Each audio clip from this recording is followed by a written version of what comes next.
Hello, awesome artists. Today we are working on our landscape winter window project. Today is day 2, so we're trying to make our animal. You're gonna get a triangular piece of paper, and I want you to notice that the angle that I'm holding the paper at is the right angle is like facing down. So you've got the flat side and then the right side are both straight right here, and then you've got the angle on the left. So this is the way I'm holding it for my window, because I want my cat to sit here. If we had a whole piece of paper, we made our animal super big and it takes up the whole paper, you can't see the landscape that I painted behind it. So that's no good. So I'm going to give you the option of doing your animal on this side, or you could do it on the left side. It doesn't, right or left, it doesn't matter as long as they're in one of the bottom corners, right?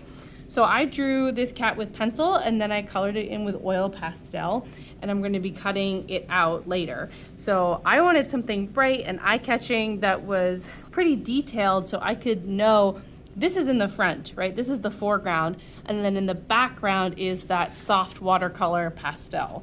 So when you get your piece of paper, it'll look like this. I'm going to decide which side do I want it. Do I want it this way or this way? I'm gonna do it the same way as I did my cat. So this is the back. So I'm gonna write my name on the back in pencil because I don't want it to show through. If you use a Sharpie, it will show through the paper and then you're done for, so don't do that. All right, so I'm gonna start sketching. I'm gonna do the cat again, but I'll show you how to turn it into another kind of animal too. So the cat is actually pretty tall, so I'm gonna put my head as high up as I can. I want the head to be not too big, but proportionate to the body, right? So I'll kind of start sketching out. This is the body, and the body is an oval. So I'm drawing a circle for the head, an oval for the body. And these aren't my final lines, right? I'm just sketching, right? This is what I want you to do, is kind of plan it out first. I know that cats have hind legs that kind of fold up. So I'm gonna draw that curve and then a little bump down here for their foot. And the tail I'm gonna have, since it can't go this way, right? There's no space there. I'm gonna have it wrap around and maybe come up like that. Oh, that's pretty cute. And then it might cover up some of that leg, but that's okay. All right, so I'm sketching right now, right? So it looks a little messy, that's all right. I'm gonna then have my front paws come down, and I'm only seeing the side view of my cat, right? This is the side. So I'm gonna see one leg, one back leg, and one front leg, and that's all. That's totally fine.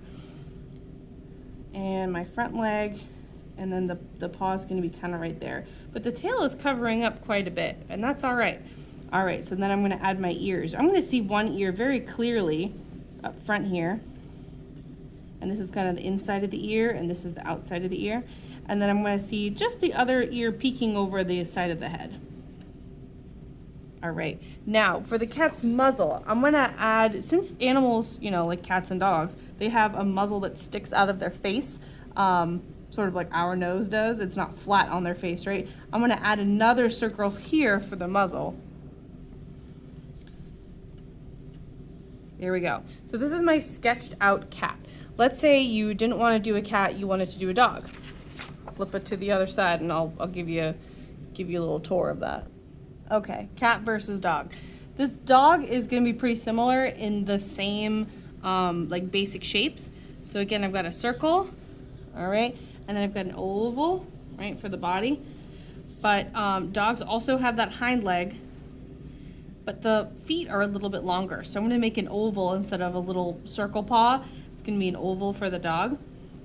And maybe the tail wraps up and around. I don't know about you guys, but I have a dog and their tail is long and like sticks up. So I'm gonna make it come around the back here and just kind of curve over the body, and that's totally fine. And then I'm gonna make the paw come down and be a little bit more of a circle shape right here.